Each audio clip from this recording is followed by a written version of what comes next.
Hola, ¿qué tal? Bienvenidos a este desafío. Nos acompaña en esta ocasión el doctor José Arturo Martínez Orozco. Él es director de infectología del Instituto Nacional de Enfermedades Respiratorias, el INER. Bienvenido, doctor. Muchas gracias por estar con nosotros. Gracias por la invitación. Del INER, que ahora ha estado muy en boca de todos, porque en el INER fue donde se detectó, y se llegó el primer caso de coronavirus, doctor. Así es. ¿Este caso ya salió?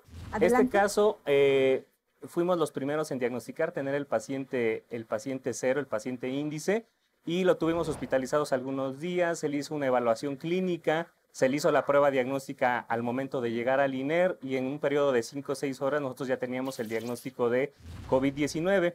Este paciente, afortunadamente, como muchos de sus contactos, casi todos tenían relación con él, fueron pacientes con un catarro común, realmente nada mayor a eso. Leve, como decía el doctor López Gatel. O sea, exactamente, un caso leve, y que se vigiló en el instituto, se tuvo en aislamiento, se llevaron las medidas de protección personal para el personal de salud, y se fue de alta el lunes, y prácticamente está terminando su aislamiento domiciliario sin ninguna molestia, no ha habido ningún deterioro, prácticamente ya asintomático, igual que el resto de los casos que se han reportado en México. Es lo que te iba a decir. A ver, tenemos 5 casos, ¿no? Se supone, confirmados. Entonces, de esos 5, todos son leves, están acotados, parece que está bien contenido la situación del coronavirus en México. Uno se pregunta, ¿qué estamos haciendo bien y cuáles son las razones por las que no nos sucede como en otros países, como en Italia y en otros, que ha sido expansivo y se multiplica el virus? Aquí lo tenemos bien contenido. ¿Qué es lo que estamos haciendo, doctor, en México? Claro, mira, hay 2 cosas fundamentales para contener una epidemia y que no se vuelva pandemia. Uno es la parte de salud, que es el diagnóstico temprano, la identificación temprana, y empezar a entrenar a hospitales para que estén listos para la llegada de los virus respiratorios. Y la otra parte, muchísimo más importante, es la población. Que la población esté informada que existe, cuáles son las medidas para prevenirlo, y que sepan que si hay un caso positivo en casa, debe de quedarse aislado junto con sus contactos en la cuarentena. Eso es algo fundamental para contener la transmisión de una epidemia, de brotes. Y el ejemplo claro es China. Hoy en día China empezó hace algunas semanas, llegó a tener en su punto máximo 4,500 casos diarios de coronavirus COVID-19.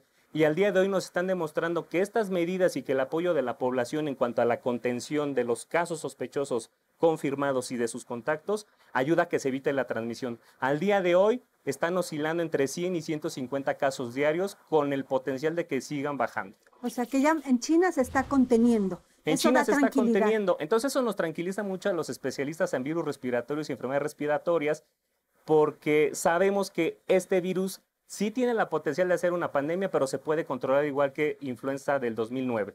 Entonces, con las medidas básicas de sanidad en casa, que es la higiene de manos, el toser o el estornudar con etiqueta, el no tocarse las manos, los ojos, la boca con las manos contaminadas. Eso funciona. Eso funciona. Y usar cubrebocas quien realmente lo debe de usar, una persona que tiene síntomas, o el cuidador de esta persona que tiene síntomas. Eso de los cubrebocas, doctor, genera mucho nerviosismo entre los médicos, porque nos dicen que dentro de los hospitales no hay suficientes cubrebocas de esos especiales para médicos, porque no es culpa de México ni en este caso del gobierno, de la falta de compra, sino porque hay un déficit, hay una carencia de ese tipo de cubrebocas a nivel mundial. ¿Qué se está haciendo? Fíjate, esto es muy importante. Afortunadamente, toda la experiencia que ha dado China nos ha ayudado a saber quiénes son los que realmente necesitamos estos cubrebocas que se llaman N95 o N100 versus los cubrebocas convencionales.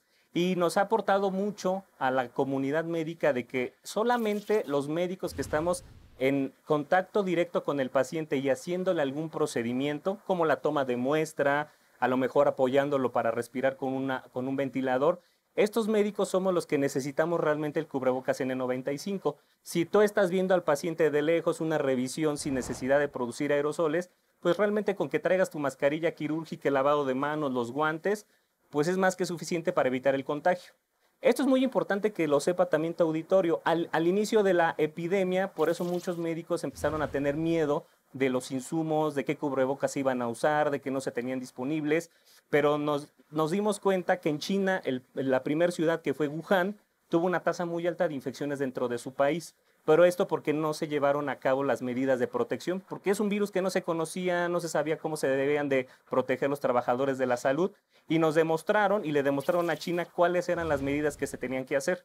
Entonces, en los últimos reportes de los CDC chinos demostraron que las demás zonas aledañas a Wuhan, ya con sus casos positivos, la transmisión dentro del hospital, siguiendo las medidas de protección, es realmente muy bajo. Cuando hablas de CDC chinos, te refieres al organismo que controla toda la infección de COVID-19 en China. Ajá. Oye, ok, entonces no es imprescindible, ustedes no están usándolo, solamente nos dices para en estos casos los cubrebocas verdaderamente especiales.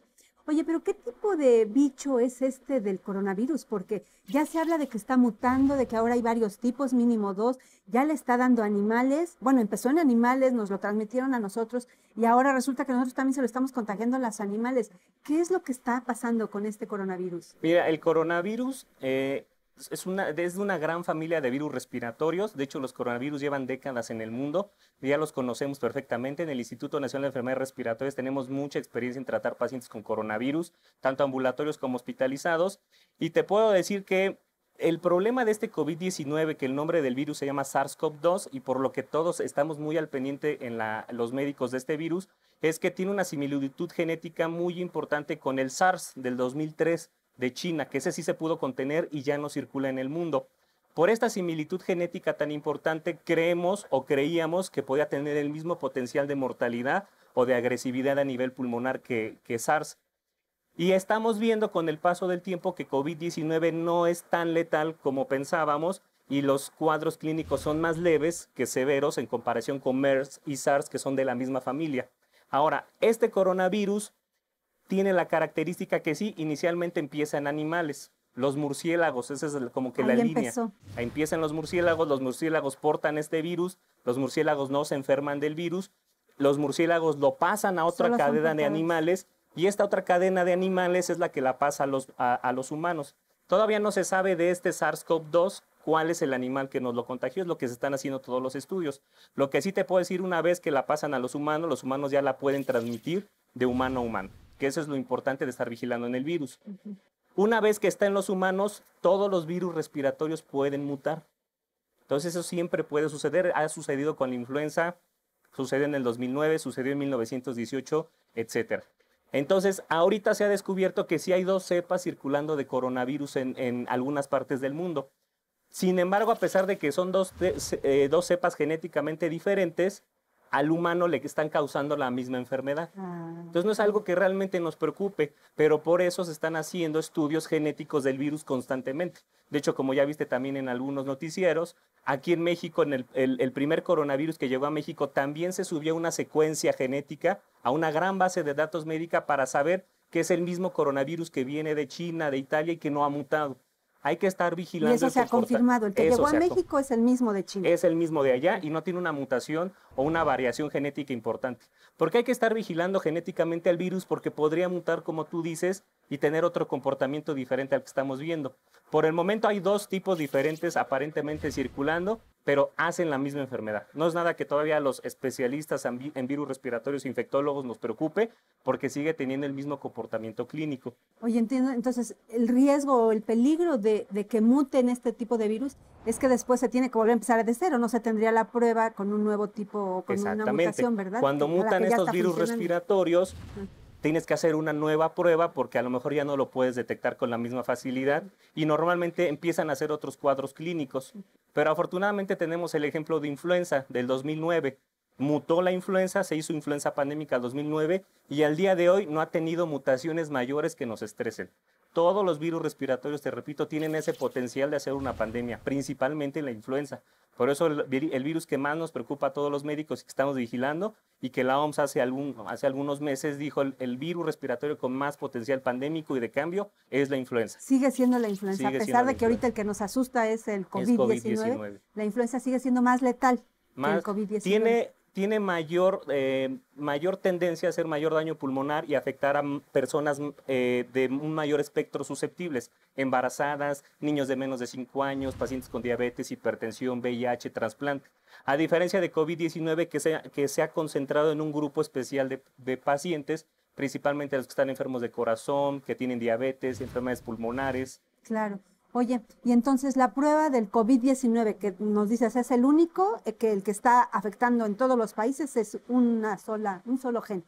Ese virus, el COVID-19, para la prueba que se está haciendo, por ejemplo, en México, digamos, siempre hay nerviosismo, hay preocupación de que yo quiero verificarme y hacer la prueba porque si tengo una gripa quiero descartar verdaderamente que no tenga ese bicho que asusta tanto. No es factible entonces que del sector privado salga la prueba. Tiene que ser la prueba que el gobierno mexicano es la que Exactamente, mira, es muy importante. Por el momento, como no queremos que COVID-19 se vuelva un problema de salud pública, lo ideal es que los centros que tengamos la prueba, que es la recomendada por la OMS y el INDRE, al momento de hacer la prueba, tenemos que tener un equipo alrededor de la prueba que si sale positiva pueda contener a los casos sospechosos o confirmados y a sus contactos, porque no queremos que haya un esparcimiento, una transmisión dentro de la comunidad. Si tú ofertas la prueba a nivel privado en laboratorios que no tienen un equipo médico alrededor, puedes evitar que esa contención tenga el beneficio que realmente queremos. Entonces, por el momento, lo recomendado es que centros especializados que tengan el equipo de diagnóstico y el equipo de epidemiología para contener a los casos sea quien haga el diagnóstico. Por el momento, lo estamos haciendo o se está haciendo por todas las unidades que vigilan influenza. Las mismas unidades que vigilan influenza en el país están haciendo el diagnóstico de COVID-19. Son las mismas unidades monitorizadoras de influenza y que nos ha ido muy bien.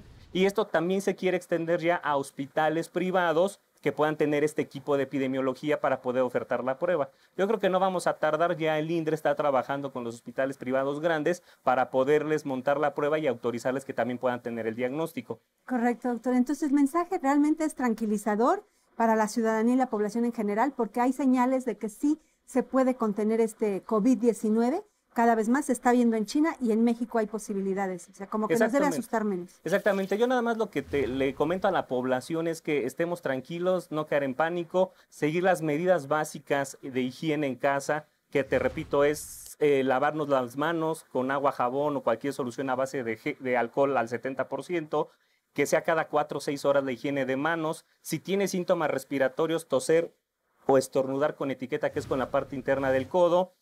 Si estás enfermo, no tocarte la boca, los ojos, o si saludaste a una persona enferma, no llevarte las manos a la boca, a los ojos para disminuir el riesgo de contagio.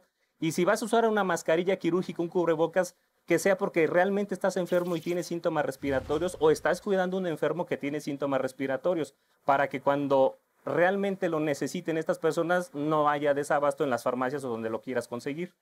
De verdad eso ya es tranquilizador y pues nos toca a cada uno en nuestro lugar donde estemos, en nuestro entorno, cuidarnos y con eso se va a enfrentar mejor el coronavirus. Muchas gracias, doctor. Muchas gracias a ustedes por acompañarnos en este desafío. Nos vemos en la siguiente.